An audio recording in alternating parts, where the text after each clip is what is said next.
Pendant ma pause déjeuner au travail, je parcourais Instagram et soudain, cette photo est apparue, qui m'a pour le moins choquée. Mais tout d'abord, permettez-moi de me présenter brièvement afin que vous puissiez entrer dans le contexte. Ma vie tournait autour de ma famille et de mon travail.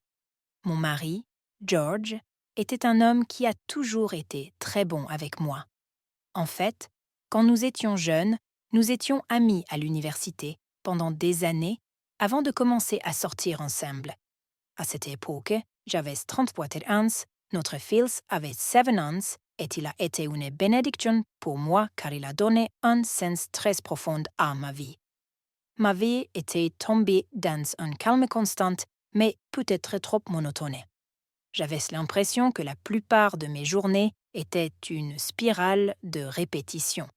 Les semaines passèrent avec la même prévisibilité et même si tout semblait stable en surface, au fond, j'avais envie de quelque chose de plus, de différent. J'avais envie d'un changement, même si je ne savais pas exactement de quel genre. Je me souviens encore de ce samedi, comme si c'était hier. Nous étions dans la cuisine, Georges et moi, chacun faisant son truc. Mon mari n'a jamais eu beaucoup d'initiative. Alors, tout en remuant le café, je lui ai présenté l'idée. « Georges, tu aimerais faire quelque chose de différent le week-end prochain? Nous avons presque toute la journée de congé. Nous pourrions en profiter d'une manière ou d'une autre. » Georges a levé les yeux et m'a souri avec cette expression intriguée. « Quelque chose de différent? J'aime l'idée. Qu'est-ce que tu as en tête? » C'est à ce moment-là que j'ai suggéré l'idée de rencontrer des couples et des amis du collège. Je lui ai parlé de la possibilité de louer une maison de campagne, de profiter du beau temps et de renouer avec de vieux amis. Nous pourrions passer du temps avec les amis avec qui nous avons encore affaire, nous souvenir du bon vieux temps. Qu'en penses-tu, Georges? Avec enthousiasme, il hocha la tête. J'aime ça. Et selon vous, qui pourrait nous rejoindre? C'est alors que j'ai mentionné plusieurs amis, parmi lesquels Jérémy, le parrain de notre fils. Jérémy avait été l'un des enfants les plus populaires de l'université, le type qui était toujours entouré de filles et qui apportait avec lui un air d'aventure. Il était l'un des meilleurs amis de mon mari, car ils avaient joué ensemble dans une équipe de foot et s'étaient rencontrés pendant leurs études avec un sourire intrigué par l'idée de combiner la nostalgie des années universitaires avec la paix et la tranquillité d'une maison de campagne.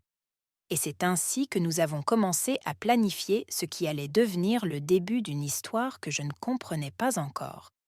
Durant ces journées-là, nous avons créé un groupe WhatsApp pour proposer le plan.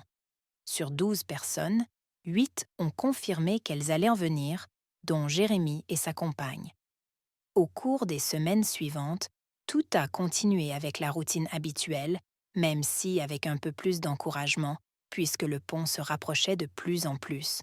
Donc, cela m'a motivée d'une certaine manière. Revenons maintenant au moment de la photo.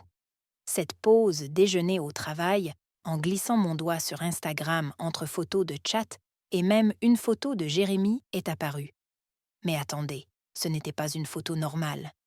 Non, monsieur Jérémy, avec une élégante chemise bleue et un pantalon beige qui pouvait rivaliser avec la mode la plus moulante, avait un renflement qui méritait un chapitre à part.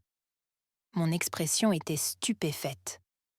Sérieusement, Instagram à ce moment-là, un flashback m'est venu de l'époque où, à l'université, Jérémy flirtait avec moi pendant un moment. Et même si j'étais attirée par lui, comme la plupart des filles, j'ai joué dur, car je ne voulais pas être une de plus sur sa liste de passe-temps. Quelques semaines plus tard, le jour fixé est arrivé, et alors que nous commencions le voyage vers la maison de campagne, l'excitation de revoir tout le monde était passionnante. Le paysage a changé à mesure que nous quittions la ville et l'atmosphère détendue de la nature s'est emparée de nous. Le manoir, entouré d'arbres, nous a accueillis avec sérénité. Les rires et les câlins des amis réunis ont rempli la salle, créant une atmosphère chaleureuse et accueillante. La première nuit s'est déroulée au milieu de discussions animées, de rires et d'une pincée de nostalgie, tandis que nous nous souvenions d'anecdotes, a fait preuve de charme et a raconté des histoires qui nous faisaient tous attendre. Même si son histoire avec les filles était déjà bien connue, elle ne faisait qu'ajouter une touche de piment aux anecdotes. Nous avons fait plusieurs activités les premiers jours. Nous avons fait des itinéraires, nous avons visité de belles villes environnantes, et le lendemain, nous avions prévu d'aller à une rivière qui était très proche de la maison. Elle avait une cascade et une petite cascade où les gens se baignaient et y passaient la journée. Tout le matin, j'ai reçu une notification de mon patron. J'ai dû passer un appel vidéo urgent pour un problème professionnel de dernière minute. Compte tenu du besoin de concentration et de connexion stable, j'ai pris la décision de rester à la maison rurale jusqu'à la fin de la réunion, puis de rejoindre le groupe. Je me suis installée dans une pièce calme avec mon ordinateur. Un moment de pause, je suis allée à la cuisine chercher un verre d'eau, et alors que je marchais dans le couloir, j'ai entendu la douche couler dans l'une des salles de bain. Alors, j'ai pensé que quelqu'un l'avait accidentellement laissé couler avant de partir. À ma grande surprise, en entrant dans la salle de bain, j'ai trouvé Jérémie, tel que Dieu l'avait mis au monde, et je n'ai pas pu empêcher mon regard de se diriger vers son grand ami. Surpris et embarrassé, j'ai rapidement reculé en le voyant dans cette situation compromettante. Mes joues ont immédiatement rougi et je pouvais à peine prononcer un mot. Jérémie, s'excusant à la hâte, m'a dit « Oh, waouh, je suis vraiment désolée.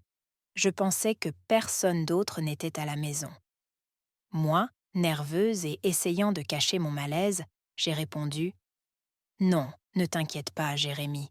C'était un malentendu. Désolé. » Mais soudain, son visage changea et il se dirigea vers la porte où je me trouvais et la referma rapidement avec moi à l'intérieur. À ce moment-là, j'étais complètement paralysée et je pouvais à peine prononcer un mot. Avant que je puisse dire quelque chose de cohérent, Jérémie a posé sa main sur ma bouche et m'a murmuré à l'oreille « Nous sommes seuls » et j'ai remarqué que durant ces jours, il a retiré sa main de ma bouche et m'a embrassée. J'étais toujours sous le choc, mais sentant une chaleur complètement incontrôlée, j'ai suivi le baiser.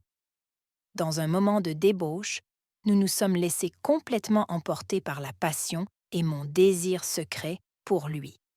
C'était quelque chose de très intense.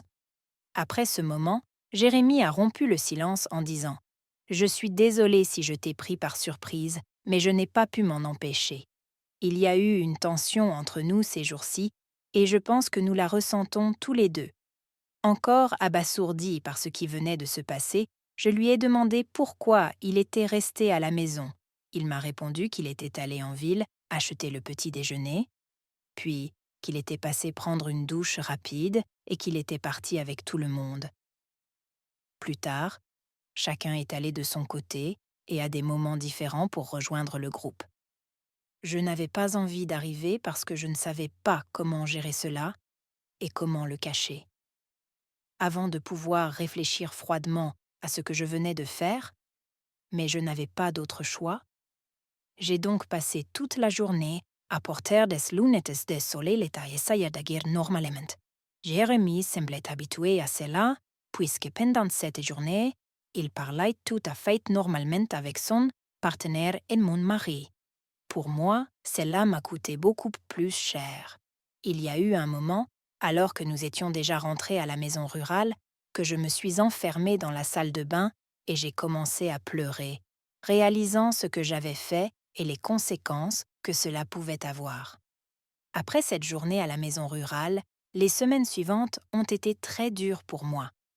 J'ai essayé de continuer la routine quotidienne, mais l'image du moment avec Jérémie et la charge émotionnelle associée me hantaient constamment. Je ne pouvais pas m'empêcher de penser aux conséquences de mes actes et à la façon plus de confessions comme celle-ci, j'apprécierais un cœur et un abonnement. Merci beaucoup et à la prochaine fois.